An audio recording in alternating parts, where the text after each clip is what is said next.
Hello my dear students, कैसे हैं आप सभी। स्वागत है आपका अपने YouTube channel magic English by Shrivas sir पर। आज हम लोग एक नया अध्याय शुरू करेंगे जिसमें हम हिंदी विषय को लेकर के हिंदी विषय की जो हिंदी की व्याकरण होती है उसमें एक बहुत ही प्यारा टॉपिक है और बहुत इम्पोर्टेंट है मेरे प्यारे बच्चों। टॉपिक का नाम होगा रस।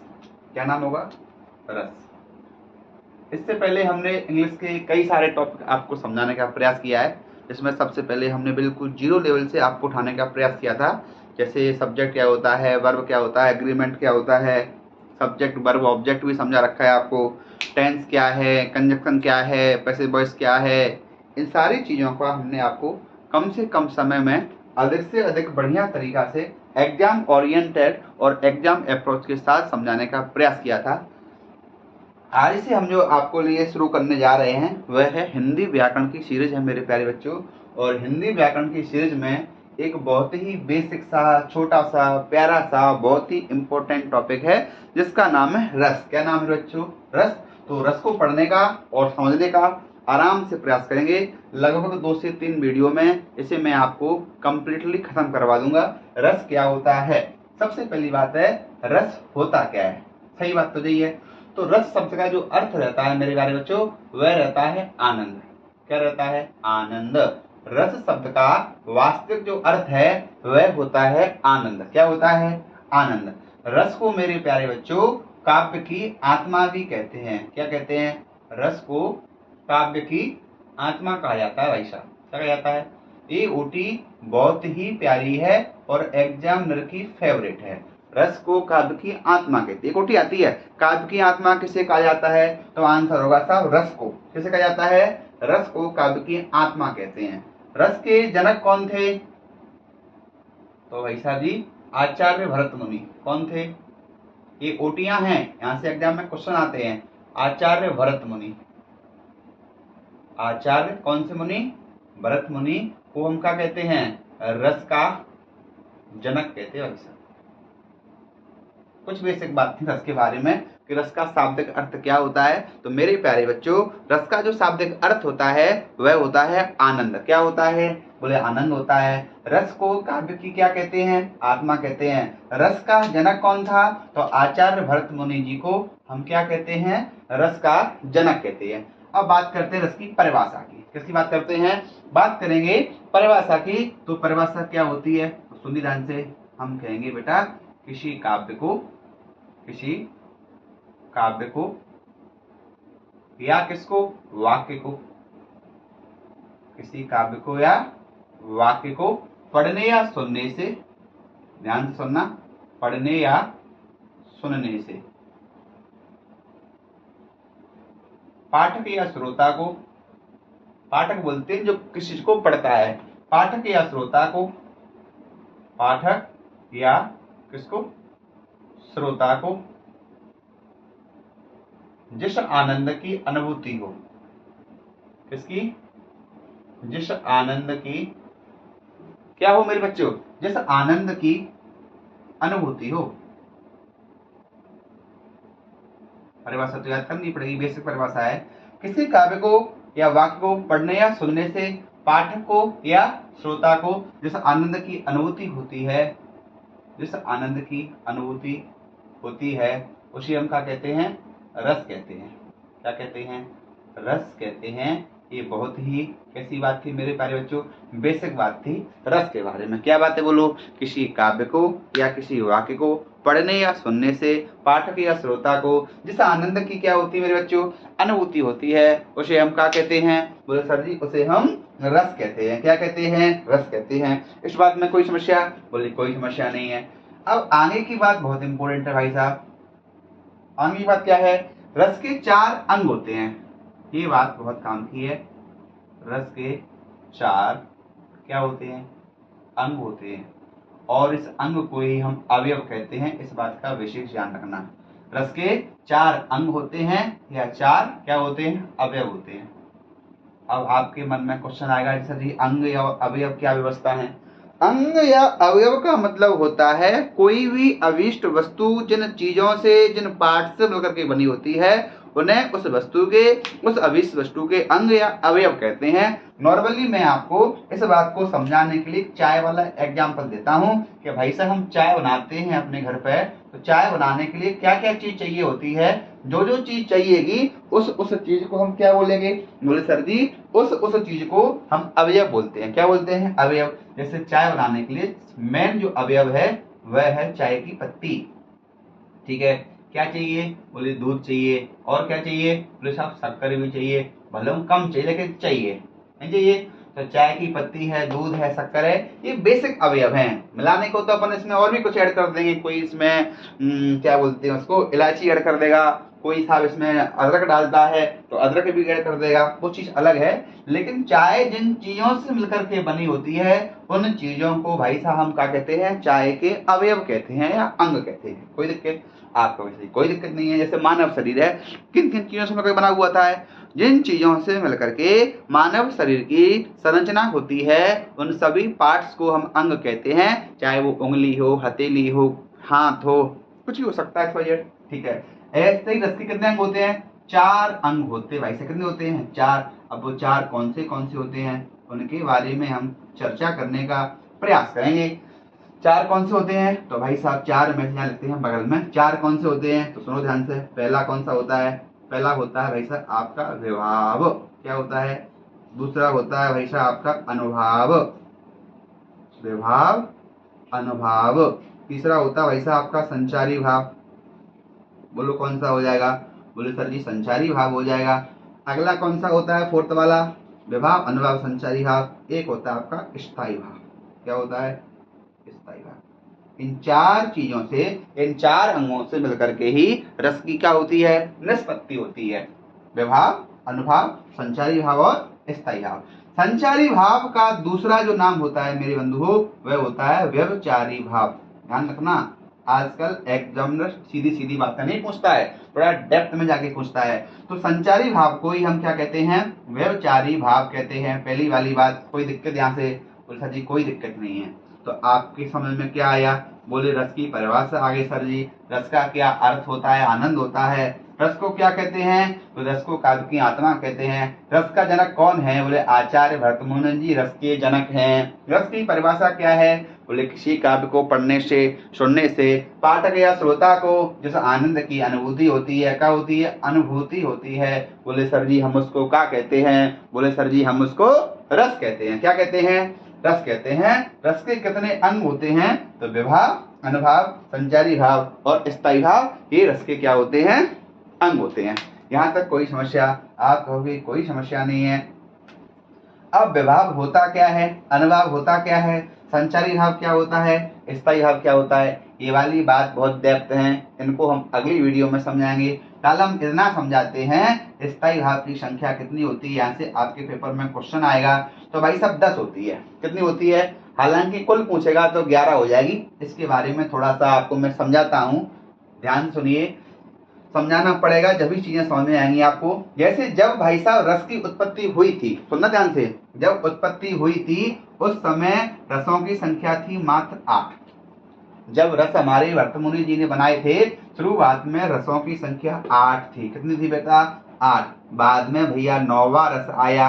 9वां रस का नाम हुआ था शांत रस। कौन सा हुआ था?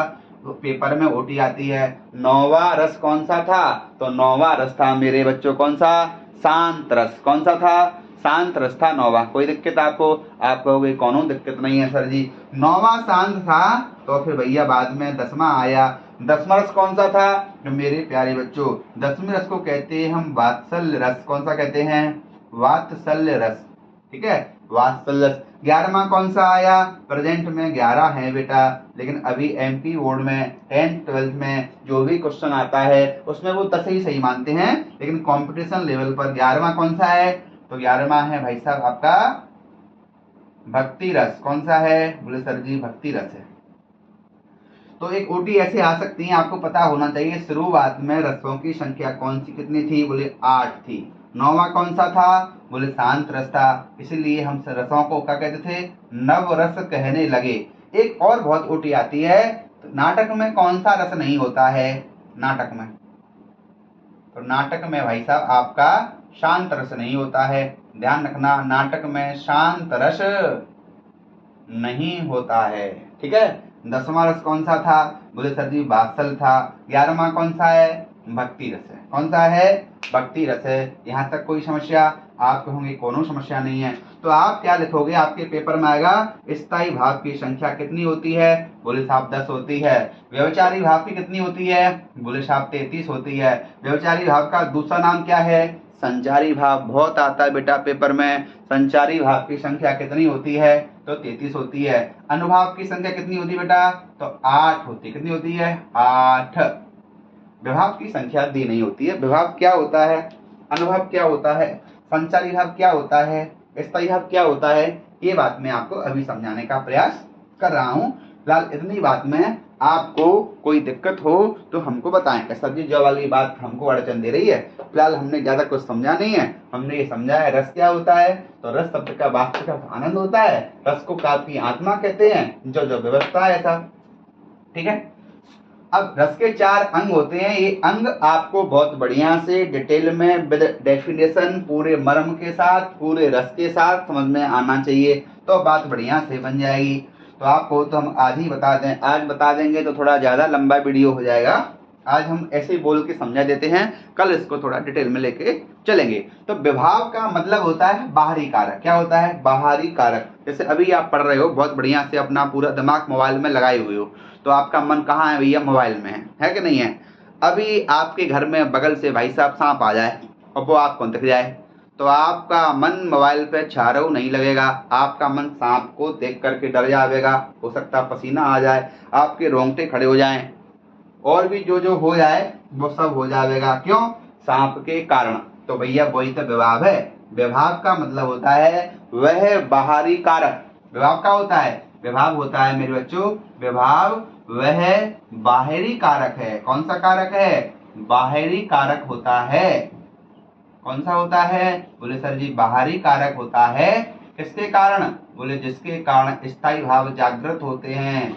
जिसके कारण स्थायी भाव जागृत हो, इसकी परिभाषा है। मतलब क्या है? मतलब आप तो पढ़ रहे थे ना, लेकिन आपको जो डर आया, गुस्सा आई, जो भी आया, आपको रोंगटे खड़े हो जाना, पसीना आ जाना, ये सारी व्यवस्था क्या होती है? विभाव के कारण ही होती हैं। अर्थात आप क्या समझे? आप समझे विभाव वह बाहरी कारक होता है जिसके कारण स्थायी भाव का होता है बेटा? जागृत होता है। ठीक है। ठीक है साहब, जागृत हो। अब क्या है यह अनुभाव? तो अनुभाव की संख्या कितनी होती है? बोले सर जी अनुभाव की संख्या तो होती है 8। तो आपने बता दी, किसी किसी किताब में 6 भी दिया रहता है भाई साहब। हाँ, तो आप टेंशन ना लें, 8 होती है। ठीक है। अनुभाव क्या होता है? अनुभाव का मतलब होता है अनुभव। आपको अनुभव क्या हुआ? यानी जैसे ही सांप निकला तो आपको क्या अनुभव हुआ? तो व्या का मतलब क्या है? जा का मतलब जो है स्थायी भाव के, हम समझा ही देते हैं अब, स्थायी भाव के जागृत हो जाने के कारण,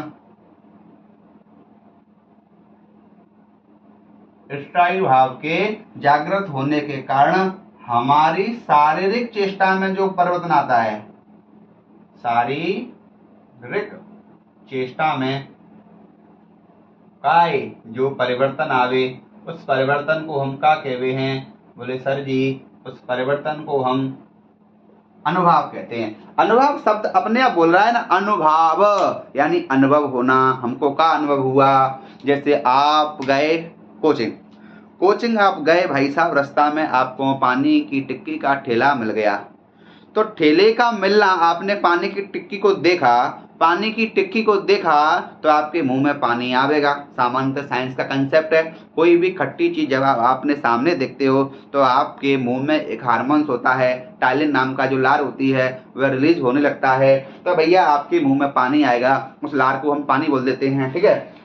जब ये आवेगा तो दोनों चीजें समझो, पानी की टिक्की को देखकर आपके मुंह में पानी आया, तो मुंह में पानी आई है, लार आई, जो आई है वो अनुभव हुई। क्या हुई? अनुभव। किसके कारण हुई? बोले पानी की टिक्की को देखने के कारण हुई।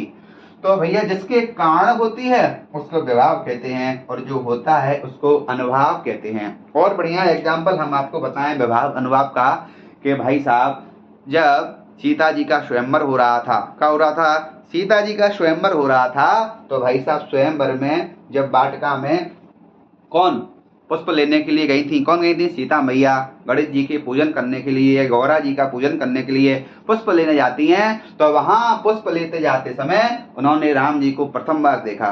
तो राम जी को उन्होंने देखा और उनके मन में, किसके मन में? सीता जी के मन में राम जी के प्रति प्रेम जागृत हो गया। तो किसको देखकर हुआ? बोले राम जी को देखकर हुआ। तो बाहरी कारण कौन था? बोले राम जी थे। जो बाहरी कारण होता है उसको विभाव कहते हैं। क्या कहते हैं? विभाव। और उस कारण के कारण जो अनुभव होता है उसको अनुभाव कहते हैं। जो भी अगर तुमको समझ में नहीं आया है तो अब हम आपको बताते हैं दूसरी वाली बात। दूसरी वाली बात क्या है? घर में दो बहन भैया हैं बेटा। क्या है? दो बहन भाई हैं, होते ही हैं दो बहन भाई। ऐसा मान लो बहन बड़ी हो भैया छोटा है। ई है भैया बड़ी वाली बहन और ई है छोटा भैया। और तीसरी चीज इसमें एक पात्र आया वो है माता जी अपनी। ठीक है, माता जी भी हैं। कोई दिक्कत है? कौनो दिक्कत नहीं है। तो भाई साहब छोटे भैया ने कौनो गलती कर दी, उस गलती का पुराना लेकर के दीदी जाती मम्मी के पास के मम्मी मम्मी ऐसा ऐसा हो गया। तो मम्मी को बहुत लाडला है वाला कहाँ है? मम्मी को छोटा लाला बहुत पसंद है और बहुत लाडला है। तो जिज्जी ने कह दी मम्मी लल्ला ने जो है काम बिगड़ा दो। काम जैसे कि फ्रिज में दूध रखो, पूरा दूध ही बगड़ा दो सब लल्ला ने। अब दूध बगड़ा दिया।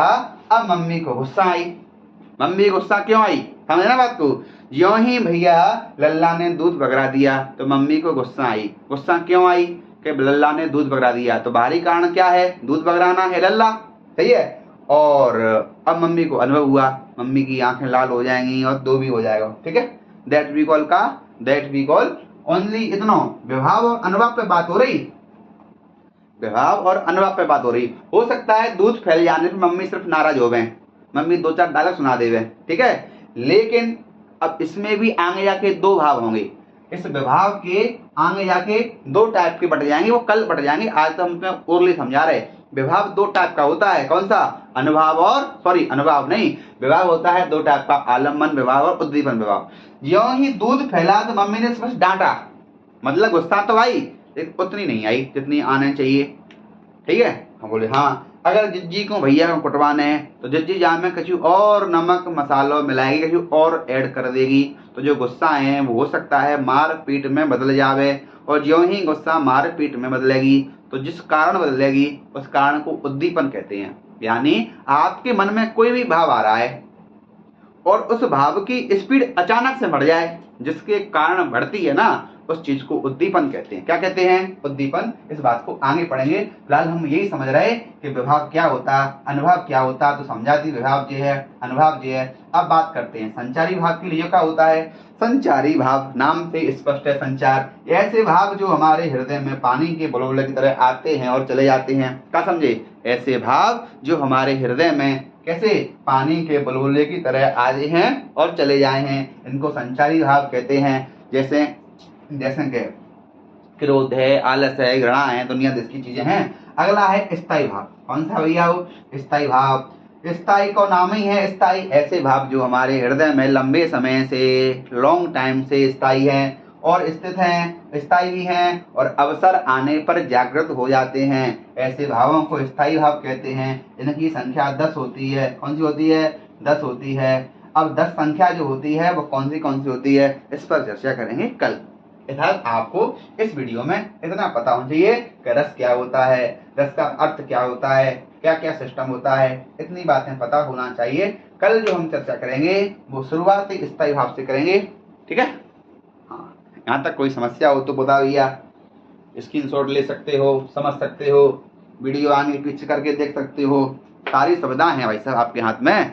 फिर भी अगर आप ना सीखो तो बड़ा ही कष्टकारी है बंधुओं। ठीक है, चलते हैं, मिलेंगे अगली वीडियो में। जब तक के लिए आप सभी को नमस्कार, टाटा, बाय, राधे राधे। ओके, टाटा।